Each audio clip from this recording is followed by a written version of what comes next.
Good night of Shabbos. This week's Parshas, Parshas Bereishis. Parshas Bereishis, of course, deals with the creation of the world. The first parsha in the Torah and deals with the creation of the world. And each day of creation, it says at the end, Vayihi Erev, Vayihi Vaiker, and then whatever day it was, Yom Echad, Yom Sheni, etc. Erev, the evening, comes from a lashon of arbuvia, of confusion, and I think it's a very important lesson. Of course, the Rebbeinu Shalom could have created the world with the snap of a finger. He could have created the world very easily. It could have taken him a keharaf ayin. But the Rebbeinu Shalom built certain things into the Bria so that it can teach us a lesson and so that it can last throughout eternity. And I think that the lesson here of Vayihi Erev, Vayihi Vaiker is as follows.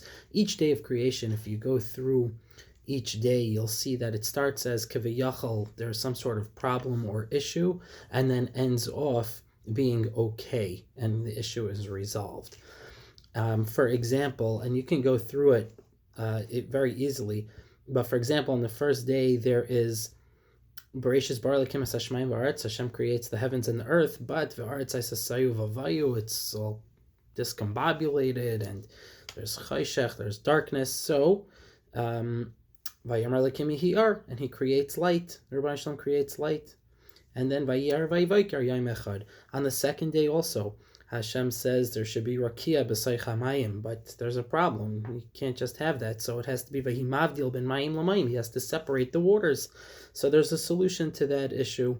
So then Yom Sheni, and I'm not going to go into detail for every day, but if you look yourself, you'll see even in the creation of animals and of people, the Rebbeinu Shalom creates the people, but part of the Bria is the mitzvah of Puru Ravu, that they have to multiply, because otherwise the world would never be able to last with just one person or with just one set of animals.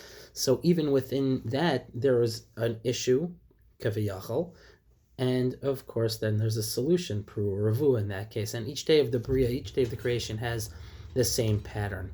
And it ends off each day, Vayihi Erev, Vayihi Vaiker, to tell you that yes, in life there's going to be Erev, there's going to be darkness in life, there's going to be confusion, there's going to be times when things are not clear, times when there are questions. But the Pasuk is telling you, Vayihi Erev, Vayihi Vaiker. There's going to be a light at the end of the tunnel. There's going to be light. You're going to be able to see that light. So whenever you're in a time of Erev, try to keep in mind that it's Erev now, or maybe Erev, but it's going to be Biker.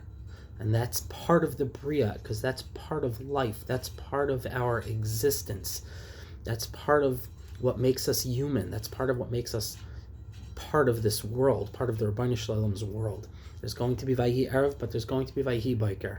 So in times of confusion and darkness, try to keep in mind that the Vayihi Biker, the light, is right around the corner.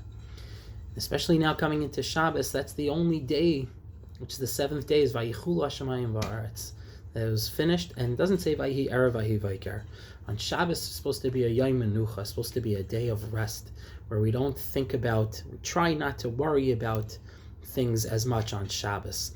And that's also part of the lesson. That was also, of course, Matana, the biggest Matana the Rebbeinu Shalom ever gave was the Matana of Shabbos. So this Shabbos, let's all try to relax, take a step back, try to put our worries aside, and then when the week starts again, let's try to remember, there'll be Vayihi Erev, there'll be dark times, there'll be troubling times, but Vayihi Biker is right around the corner. Have a good Shabbos.